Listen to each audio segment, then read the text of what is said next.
Udumo kuNkulunkulu kweliphezulu nokuthula emhlabeni kubantu abathokozelwa nguye. Babunze bantu okubingelelayo ngithi uJesu Kristu uyinkosi. Siyambonga-ke siyamdumisa kakhulu uNkulunkulu wethu osesigcinile kwaze kwaba la. Usuku lwe-18 enyakeni omusha, day number 18. Muhle uNkulunkulu wethu, uyasithanda kakhulu. Imanga akazenzayo, uyakhuluma phakathi kwethu ngemibono nangamaphupho. Uyakhuluma nakumina, usekhulumile kaningi ukuthi-ke mina asikakashayi isikhathi sokukhuluma lokho okukhulunywe kumina. Mase sifikile isikhathi ngizokukhuluma, kodwa kwamanje ngisakhuluma okukhulunywe kimi ngezwi, hhayi lokho okunye. Hhayi, uyakhuluma uNkulunkulu, kumnandi ukuhlala noNkulunkulu, kumnandi ukuxoxa naye, kumnandi ukuba ngumntwana wakhe, kumnandi kuba ngumntwana wasekhaya ezulwini. Ngiyajabula uma ngizwa nikhula kangaka ekhaya lezwi, uNkulunkulu ekhuluma nani. Abanye-ke angikufaki la, ukhuluma nabo izinto zabo, hhayi zethu sonke, ngoba enye into ofuna siyihlukanise leyo. Kukhona imibono yethu, khona imibono yakho, khona okukhulunyiwe kwethu, khona otshelwe kona kwakho. Ngakho angikwazi ukuthatha amaphilisi akho nginikele ngawo kwabanye abantu abangaguli ngesifo wena ogula ngaso. Kunezinto ezikhulunywe kuwena, wenza kahle uma uzisherisha nami sisithandaze, noma ngithi ngesami isikhathi sengithandaza ngikukhumbule emkhulekweni. Kodwa ukhumbule futhi ukuthi akukhona konke okutsheliwe okungokwabantu. Okunye kuzophelela phakathi kwami nawe noNkulunkulu, okunye ngizokudlulisa.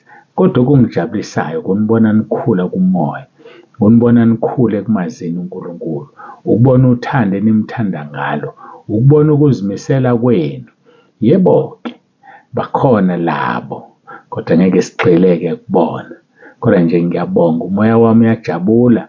Ngiyazi ukuthi uNkulunkulu uma engithatha ngolala kahle, ngiphumule, ngiwenzele umsebenzi, ngikhiphe konke okufakwe kumina, ngakudlulisela kuwena, ukuze nawe uma usala emhlabeni, uma uJesu engakalilanda ibandla, ungasali uba nenkinga, ungasali udideka, ngoba kusazovuka amadoda uma sengihambile ahlose ukudukisa umhlambi. Kusazongena iy'mpisi la ekhaya lezwi, la entabeni yendlu kaJehova, zigqokise okwezimvu kanti bayizimpisi. uNkulunkulu akusize ukuba ukwazi ukuhlukanisa. uNkulunkulu akulekelele ungabi umuntu okhonza izibonakaliso, ngoba noSathane uyazenza.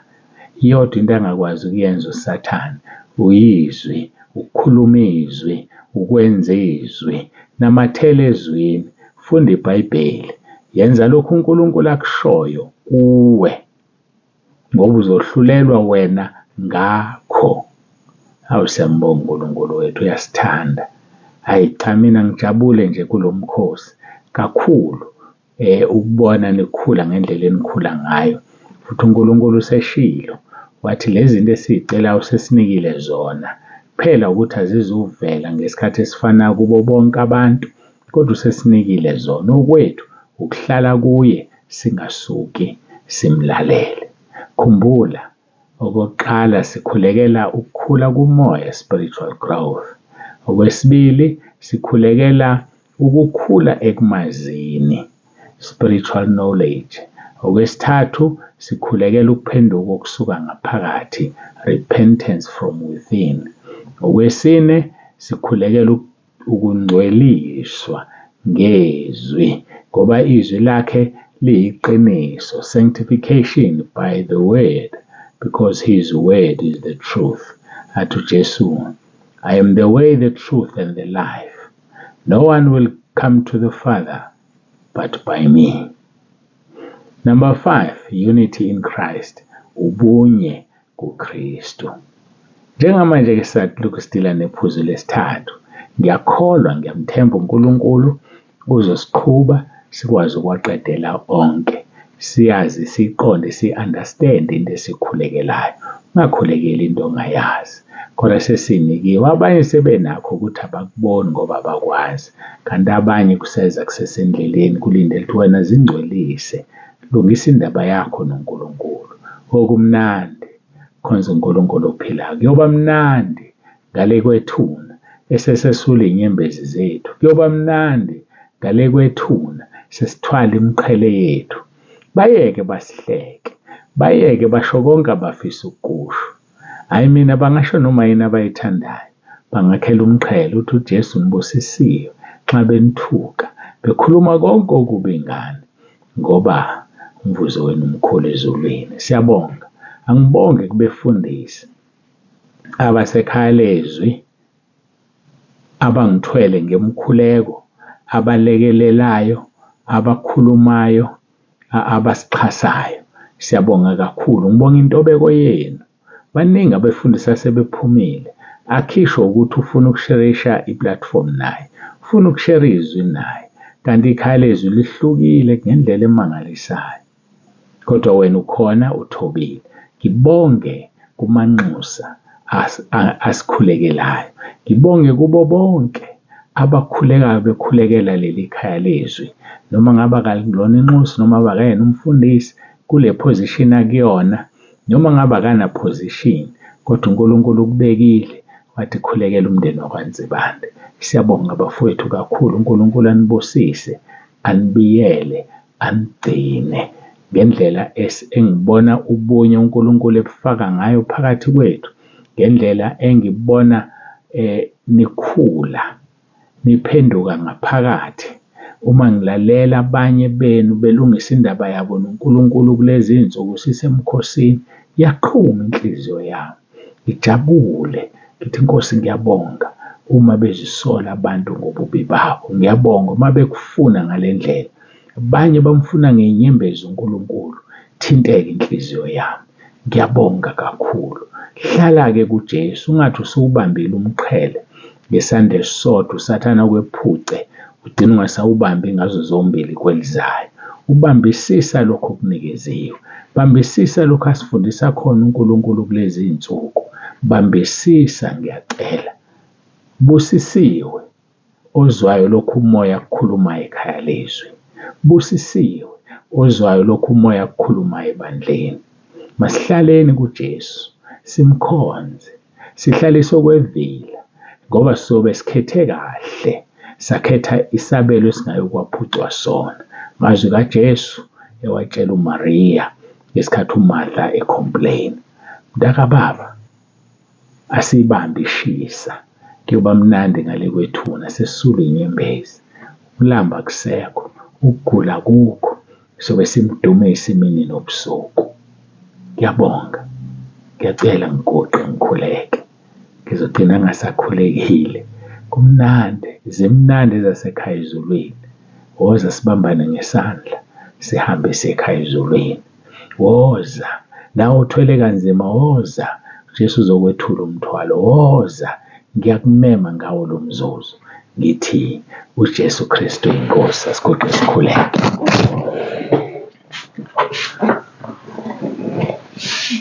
Baba wethu ongcwele, uNkulunkulu wethu onomusa, siyabonga, siyajabula, siyathokoza. Phefumulo wami uyakutusa, siyabonga. Izwi lakho liyafohla, lingumafohla, ligijima umhlaba wonke. Izwi lakho liyawenza umsebenzi. Ngegama likaJesu ngilithumela ezindaweni zonke. Ngilithuma ngisho naphansi komhlaba. Ngilithuma yonke indawo ngoba livinjwa lutho, libukhali, linamandla, ligijima ngaphezu kombane, lidabula amanzi, lidabula ulwandle, ludabula zonke iy'nkalo, lidabula iy'vunguvungu ngoba izwi lakho liphilile. Basize Nkosi abantwana bakho ezindaweni zonke. Ngibaletha kuwe bonke abasemkhosini, bapha amandla, baqinisele, sikuseduze phambili. Siyabonga ngoJesu Inkosi yethu ephilayo, uJesu Kristu uyinkosi. Amen.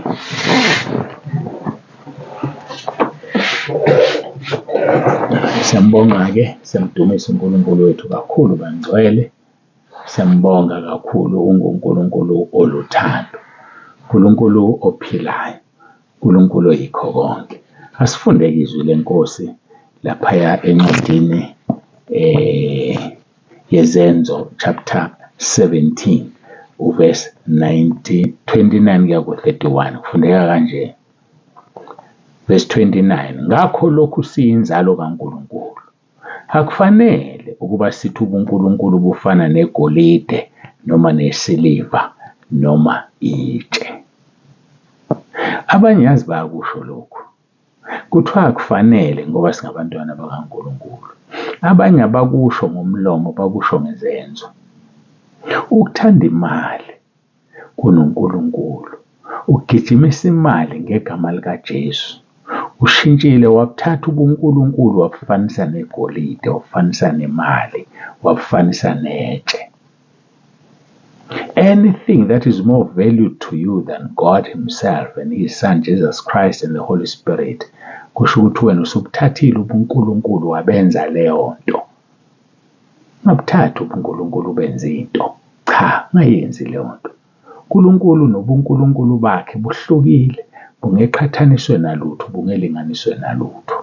Ubani umunye odala abantu ngaphandle kaNkulunkulu wethu? Ubani? Pho umqhathaniselani negolide nemali? Hayi khona, ungakwenzi lokho. Verse number 30, ngokuba izikhathi zokungazi wazithalalisa uNkulunkulu, kodwa kalokhu sememezele kubantu bonke ezindaweni zonke ukuba baphenduke. Sikhuluma ngokuphenduka from within. Hayi ukuphenduka nje ngoba ufuna ama-benefits, uzenzise, uzenze umfundisi, uzenzise, uzenze ikholo elikholwa kakhulu, uzenzise ngokufakaza kwakho ngoba kunama-benefits athize ozowathola. Mhlawumbe ibandla uyazi lizokushadisa, lizokulobolela, likwenzele konke. Phela khona amabandla enza lokho, umuntu afake ikhanda phansi kanti uyimpisi egqokiswa kwemvu. Cha, phenduka mntakababa. Noma ngabe ubufike esontweni, ufikele izathu esithize, noma ufike ngenxa yentombazane ethize, noma ufike ngenxa yokuthi ufuna ukwenzelwa okuthize, phenduka. Ngoba ngelinye ilanga lokho ufuna kwenzelwe khona, mhlawumbe uzokwenzelwa, kodwa uzokudalula uNkulunkulu ngelinye ilanga. Ubonge mayekudalule ngale kwethuna, ngoba mayekudalule nganeno kwethuna kumahloni nehlazo elohlala phezu kwakho. Zidalule wena-ke ngokuthi uzivume isono. Zidalule usho ukuthi cha, mina ngingene kule position ekuyona ngiyilokhu. Nokho-ke sengize ngayithanda. Bazalwane, ake simkhonzeni uNkulunkulu. Bazalwane, ngiyanikhuthaza, asimkhonzeni uNkulunkulu ngenhliziyo yethu yonke, ngamandla ethu onke, ngomphefumulo wethu wonke, nangengqondo yethu yonke. Simthande uNkulunkulu. Mthanda umakhelwane wakho njengoba uzithanda wena. Sizwele izolo ukuthi uthando luyisibopho sokuphelela. Ngokuba izikhathi zokungazi wazithalalisa uNkulunkulu, kodwa kalokhu sememezele kubantu bonke ezindaweni zonke ukuba baphenduke. Sikhuluma-ke kulezi zinsuku ngokuthi singalilingisi izwe kodwa kuguqula isimo ngokwenza ibentshe ingqondo ukuze nibe nokuhlolisisa okuyintando kaNkulunkulu nokuhle nokuthandekayo nokupheleleyo. Sidineka izolo sikhuluma ngo-1 Peter chapter 1. Angiqale bekufanele siqhubeke mangaphazami noverse 20. Noverse 20 ngizokutshela khona manje. Mhlambe noverse 21. Noverse 22 esike samthinda, kodwa ake sibone siqhubeka kanjani. Hawu, seku-14 minutes past 23. Verse 17, 1 Peter chapter 1. Uma nimbiza ngokuthi baba, yena owahlulela lona loyo ngokwemisebenzi yakhe engakhethi buso, anohamba ngokwesaba esikhathini sokuhlala kwenu ubufokazini. Kumnandi ukuthi uthi uNkulunkulu Baba, umbiza ngobaba. Kodwa bekufanele uhambe ngokwesaba usekulomhlaba uhlezi ebufokazini. Verse 18, nazi ukuthi anihlengwanga ekuhambeni kwenu kuyize enakunikezwa ngaboyihlo ngezinto ezibhubhayo, siliva negolide, kodwa nihlengwe ngegazi elinqabileyo likaKristu kungathi liwundle lingenacala lingenabani, owaziwa phakade. Okay, sidlulile lapha phezulu. Sithinte kancane uvesi 22. Senihlambululile emphefumulweni ngokulalela iqiniso, nize nithande abazalwane ngokungazenzisi. Thandanani ngokupheleleyo omunye nomunye ngenhliziyo. Nize nithande abazalwane ngokungazenzisi. Athi uvesi 23, senizelwe kabusha kungengambewu ephelayo kodwa ngengapheliyo, ngezwi eliphilileyo nelimiyo likaNkulunkulu. Uma ulalela izwi ulenza, uzalwa kabusha. Bese 24, ngokuba inyama injengotshani nobukhosi bayo bonke bunjengembali yotshani, utshani buyabuna nembali yavuthuluka, kepha izwi lenkosi limi kuze kube phakade. Inyama yonke injengotshani. Angithi utshani vele buqhamuke emhlabathini. Mabubona utshani buphelele emhlabathini, buvundise bube umquba. Nenyama injalo, injengotshani. So inyama nje into engenamsebenzi. Ubona umuntu eqhosha ngomzimba wakhe. Inhlabathi laqhosha ngayo. Ubona umuntu eqhosha ngomzimba wakhe azange awugqokise, afake ingubo ezimpintshayo afuna ubonakala. Inhlabathi le udaka lolu. Aphinde alifake udaka ebusweni, athwize amashe, enze yonke into. Yalento izodliwa izintuthwane. Ukudla kwey'ntuthwane lokhu. Uphuma umphefumulo, uye kuNkulunkulu uzofika uphendule. Manje lento siqhoshela ngayo yazi ukuthi ayikho. Siqhoshela ngenhlabathi, siqhoshela ngodaka. Awukahle mzalwane, kahle mzalwane. 2 verse 24 1 Peter chapter 1, yonke inyama injengotshani, nobukhosi bayo bunjengembali yotshani. Ubukhosi ilento ekwenza ubuse, ingcebo yakho kufana nembali yotshani. Lapha kumahubo siyatshela ukuthi uma ufika umoya imbali yotshani iyaphephuka, ihambe iyowela la iyowela khona, ingabe isazi nanokuthi bekubuphi utshani. Umuntu-ke lo. So ubukhosi bethu, ubukhosi-ke ngihlaze kangconywana, ilezi zinto nazo ezikwenza ubuse eziqhoshisayo. Ubukhosi bakho imali yakho, ubukhosi bakho imoto zakho, ubukhosi bakho unkosikazi wakho lo siqhoshela ngayo, ubukhosi bakho indoda yakho lo siqhoshela ngayo, ubukhosi bakho iy'ngane zakho lezo siqhoshela ngayo. So ubukhosi bomuntu, ngamanye amagama iposition yakho, uma usiqhoshela ngobufundisi, usiqhoshela ngokuthi uyidikoni elikhulu wena, u-ashe wena, ubukhosi lo. Ezulwini kungena ama-elder, umpostoli akangeni ezulwini. Ezulwini kungena ama-elder, amalunga, odokotela bangena ezulwini. Ubukhosi lobo esibusa ngabe emhlabeni. So lithi-ke lelizwi, yonke inyama injengotshani, nobukhosi bayo bunjengembali yotshani. Utshani buyabuna, kepha izwi lenkosi limi kuze kube phakade. Ake sibambe izwi likaNkulunkulu, lilihle limsulwa. Singahlanganisi nobukhosi bethu, singahlanganisi nekhundla zethu, singahlanganisi nezinto zomhlaba. Yilo lelizwi levangeli lashunyayelwa kinini. Namanje yilo leli engilishumayelayo. Ngisashumayela the same gospel that was preached centuries ago. Ngishumayela lona. So yazi ukuthi inyama yomuntu injengotshani, nobukhosi bayo bunjengembali yotshani. Utshani buyabuna nembali yavuthuluka, kepha izwi lenkosi limi kuze kube phakade. Masikhuleke. Babongcwele, babolungileyo, uNkulunkulu wethu nomusa, siyabonga kakhulu, siyathokoza. Ngiyacela uNkulunkulu wami nomusa, busise lona loyo lalela, usisize Nkosi, focus kuwe, sibheke kuwe, singabanaka abantu abasigudluza ephuzwini lakho, abasigudluza kuwe. Siyabonga nangalesi sikhathi, ngicela ubusise lona loyo lalela, uJesu Kristu uyinkosi. Amen. Siyambonga-ke, siyamdumisa uNkulunkulu wethu kakhulu. Bawonse bandi yavalelisa ndlala ifa izulu. Ngithi uJesu Kristu uyinkosi, ube nosuku oluhle.